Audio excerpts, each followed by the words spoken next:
लोभी मुंगीची गोष्ट। एक मुंगी तांदळाचा दाणा घेऊन आनंदाने आपल्या घराकडे जात होती। तिला खूप आनंद झाला होता, कारण तिला खाण्यासाठी चांगला दाणा मिळाला होता। चालता चालता रस्त्यात तिला एक पिवळी डाळ दिसली। मुंगी थांबली आणि डाळीकडे पाहू लागली। ती मनात म्हणाली, ही डाळ तांदळापेक्षा मोठी आहे। जर मी ही घेतली तर जास्त अन्न मिळेल। मुंगी विचार करू लागली, तांदूळ घेऊ का की डाळ घेऊ? शेवटी लोभाने तिने तांदळाचा दाणा खाली ठेवला आणि डाळ उचलायला गेली, पण डाळ खूप जड होती।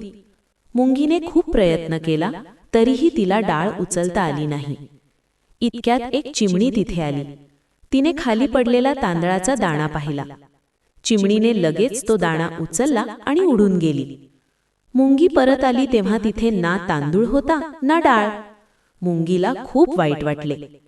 ती हळू आवाजात म्हणाली, लोभ केल्यामुळे माझे नुकसान झाले। जे होते तेच ठेवले असते तर बरे झाले असते। तेवढ्यात दुसरी मुंगी तिथे आली। ती म्हणाली, जे आहे त्यात समाधान मानावे। लोभ केल्याने नेहमी नुकसान होते। दोन्ही मुंग्या मग पुन्हा अन्न शोधायला निघाल्या। बोध: लोभ केल्याने मिळालेलेही जाते। जे आहे त्यात समाधान मानावे।